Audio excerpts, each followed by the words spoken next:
Hello दोस्तों, चलिए आज हम लोग एसएससी जीडी के कुछ क्वेश्चंस को एनालिसिस करते हैं इंग्लिश केबिन का। और ये क्वेश्चन जैसे एसएससी जीडी में बहुत सारे बच्चे जो हैं हिंदी को चूज किए थे, ठीक है, कोई शिकायत नहीं भाई उनसे, भाषाएं तो दोनों ही हैं, लेकिन इंग्लिश वाला क्वेश्चन हमने देखा तो मन किया कि कितनी जल्दी हम इस क्वेश्चन को डील करें और बना जाएं। बड़ा इजी क्वेश्चन था, आप लोगों से भी कहेंगे कि ये भाषा का चयन करते करते जब हम लोग इंग्लिश के क्वेश्चन जीडी वाला बना रहे हैं तो बड़ा ही वो सिंपल सा क्वेश्चन है और इसे आप लोगों के साथ हम मिल करके साझा करना चाह रहे हैं। देखिए एक्चुअली ये टोटल नंबर ऑफ क्वेश्चंस आपने जो एग्जामिनेशन में फेस किया है वो 20 क्वेश्चंस है, लेकिन 5 क्वेश्चन रीडिंग कॉम्प्रिहेंशन मतलब पैसेज से दिया गया है, तो उस पैसेज वाले क्वेश्चन को हम नहीं लिखेंगे। इसका मतलब कि नंबर ऑफ क्वेश्चंस हमारा 5 रिड्यूस करेंगे और 15 क्वेश्चंस के ऊपर एनालिसिस करेंगे। अब चूंकि ये जो हमने क्वेश्चंस आपको बोर्ड पर दिख रहा होगा, नंबर ऑफ क्वेश्चंस हमारे पास 20 जरूर लिखा हुआ है, लेकिन हम 15 क्वेश्चंस का एनालिसिस करेंगे। 5 हम वैसे क्वेश्चन पैसेज से रिलेटेड क्वेश्चन का एनालिसिस नहीं करने वाले हैं, ठीक है। तो चलिए सबसे पहले ये जो वर्ड दिया हुआ है, select the most appropriate synonyms. Synonyms किसका भाई? तो सीज का। सिनोनिम्स किसका? सीज का। तो इसका मतलब सीज का मतलब क्या होता है? किसी चीज को पकड़ लेना, ग्रैब करना, उसको लपकना। हम लोग नहीं कहते हैं कि जो मौका आए आपकी तरफ उसे आप लपक लो, पकड़ लो, सीज कर लो, ठीक है। दैट मीन्स क्या कि seize the opportunity that comes in your path. Seize the opportunity that comes in your path। तो seize पकड़ लेना, ठीक है, उसको grab करना। ऑफर नहीं होगा, शट का मतलब बंद होना होता है, जो नहीं होगा लूज होना। अब पकड़ोगे आप तो क्या होगा? Catch. So your answer is catch. आपका आंसर क्या हो गया? कैच हो गया। क्लियर?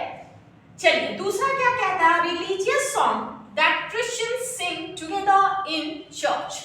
चर्च में जो एक साथ मिल करके क्रिश्चियंस किसी प्रार्थना, ईश्वर को खुश करने के लिए, जीसस को खुश करने के लिए गाते हैं, जैसे सभाएं होती हैं, वो प्रार्थना सभा जो स्पेशली चर्च में होता है वो होता क्या है?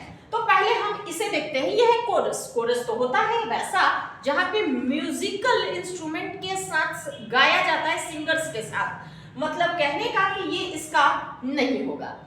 आंसर दूसरा असेंबली होता है, प्रार्थना सभा। सभा भी होता है, प्रार्थना सभा भी होता है, जो इसका ये आंसर नहीं होगा क्योंकि it is not made for church specially. ये अब हिम और बिब्लिकल में आते हैं तो बिब्लिकल का सीधा रिलेशन होता है बाइबल से।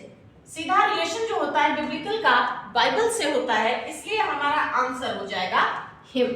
यहाँ पे देखिए चारों आपको 4 और 1 5 शब्दों का हम लोग चयन कर रहे हैं, ठीक है। ये वन वर्ड सब्स्टिट्यूशन हुआ। यहाँ पे सीज को लेते हुए हम 4 ऑप्शन और 1 ये क्वेश्चन हम डील कर रहे हैं। दूसरा, to remove the skin of a potato और एन ऑरेंज। कहते हैं ना छीलना, तो पोटैटो हो या ऑरेंज हो उसको आप छीलते हो, और इसे छीलने की क्रिया, सब्जी के एक लेयर को जब आप हटाते हो या फ्रूट्स के लेयर को हटाते हो तो उसको हम लोग कहते हैं पील। क्या कहते हैं? पील। ये रिंस नहीं होगा क्योंकि रिंस का मतलब होता है किसी चीज को धोकर साफ करना, स्क्रब रगड़ करके गंदगी हटाना, और ये रिमूव हटा देना। तो आंसर क्या होगा? उसके छिलके को उतारने की क्रिया कहलाती है पील, जैसा कि हम लोग पोटैटो और ऑरेंज में देखते हैं। क्लियर? चलिए अब नेक्स्ट हम बाकी का ये रेस्ट ऑफ द पार्ट हम लोग क्वेश्चन नंबर 3 तक हमने सॉल्व किया। चलिए चौथे के ऊपर काम करना शुरू करें। द जज dot dot dot his judgement.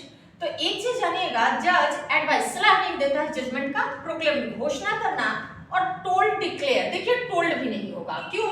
क्योंकि टोल्ड के बाद कोई अदर हमारा सब्जेक्ट आना चाहिए था जो वहां पर इस वर्ब के बाद आता, तो टोल्ड यहाँ पे होगा नहीं, कहीं ना कहीं मिलता जुलता प्रोक्लेम्ड और डिक्लेयर्ड है।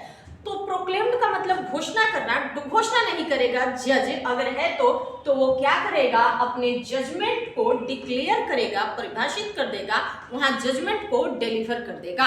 तो ये दैट मीन्स क्या कि जब आप बात करते हैं डिक्लेयर की, तो डिक्लेयर होता है पूर्णतः बता देना, ठीक है। अब चले आए द कार। द कार से पता चल रहा है क्या कि ये है क्या? व्हीकल का पार्ट है। व्हीकल मतलब मशीनरी पार्ट है, और बाबा मशीनरी आप एक चीज जानिएगा, आप बचपन से पढ़ते आ रहे हैं, ब्रेक डाउन। मैकेनिकल फेलियर को क्या कहते हैं? Break down. तो जहां कार की बात आई वो जरूर मैकेनिकल फेलियर हो रहा होगा। थ्रू द डेजर्ट की बात है, when we were driving through the desert, तो मैकेनिकल फेलियर में क्या लगता है? Break down. उसी का ये फॉर्म दिया है, ब्रेक डाउन। कहने के बाद ब्रेकआउट की है, तो किसी चीज को तोड़ करके बाहर निकल जाने की क्रिया ब्रेकआउट कहलाती है। ब्रेक ऑफ का मतलब होता है कोई चीज निरंतर चल रहा है, उस बीच में आपने थोड़ी देर के लिए अवकाश लिया, उसको हम लोग कहते हैं ब्रेक ऑफ, जो ब्रेक ऑफ से बना है। ब्रेक ऑफ का मतलब होता है थोड़े क्षण के लिए लिया गया विश्राम, और ब्रेकिंग का मतलब होता है जबरदस्ती किसी चीज में घुस जाना। रही बात कार मैकेनिकल फेलियर, तो मैकेनिकल फेलियर के लिए बन जाता है ब्रेक डाउन। अब चलिए, पेरेंट्स मस्ट ट्राई टू। एक चीज हमें बहुत अच्छे से पता होता है कि ट्राई के बाद यहाँ पे क्या है? टू, और टू के साथ वर्ब वन आता है। टू के साथ क्या आता है? Verb one. तो जब बात करते हैं वर्ब की, तो अंडरस्टैंडेबल यहाँ पे नहीं है, अंडरस्टैंडेबली नहीं है वर्ब, अंडरस्टैंडिंग वर्ब है, लेकिन टू के बाद तो V1 आना चाहिए था, तो V1 जो है वो अंडरस्टैंड है। ये अंडरस्टैंडिंग लिखा हुआ है, जो कि टू के बाद अंडरस्टैंडिंग नाम का शब्द नहीं होता है। अब नेक्स्ट क्वेश्चन पे काम करें। 6 क्वेश्चन के बाद में नंबर 7 क्या कहता है? Soon the sun has set। अच्छा, सुन तो हमारा वो वर्ड है जो काम भी हुआ नहीं है, इट विल टेक प्लेस। जैसे अगर आप लोग कोई मूवी देखते हैं तो क्या लिखा हो रहता है? कमिंग सून, जल्द आने वाला है। इसका मतलब सुन में अभी कोई काम हुआ नहीं है, आने वाला है। तो आने वाला है, दैट मीन्स ये एक्सप्रेशन हुआ, एक्शन नहीं हुआ, और एक्सप्रेशन के लिए हम लोग सिंपल फ्यूचर का प्रयोग करेंगे। इसका मतलब soon the sun has set को रिप्लेस करने वाला आंसर जो होगा उसको कहेंगे विल सेट। कमिंग सून से डेली आप लोग देखते हैं कमिंग सून मतलब जल्द आने वाला है, जल्द होने वाला है। तो सून ऐसा वर्ड है जिससे कभी कोई एक्शन हुआ नहीं है बट होगा, और होगा के लिए हमारे पास विल सेट रहेगा। अच्छा, अब देखेंगे कि यहाँ पे आप इस क्वेश्चन को देखिएगा, इस क्वेश्चन को देखें, डिफरेंट। और डिफरेंट जो होता है वो अपने साथ देन नहीं लेता है, डिफरेंट अपने साथ फ्रॉम लेता है।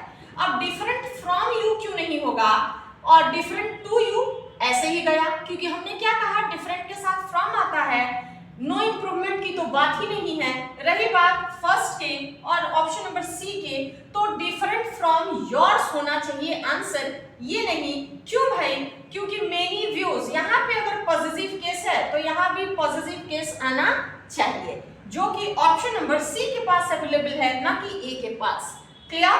अब चले, हार्डली। हार्डली ऐसा एडवर्ब है, हार्डली ऐसा एडवर्ब है जो दिखाता है कि मैं समय के लिए आता हूं, और जो समय के लिए आता है वो देन नहीं लेगा। इसका मतलब कि हार्डली का पेयर जो होता है वो व्हेन होता है, WHEN।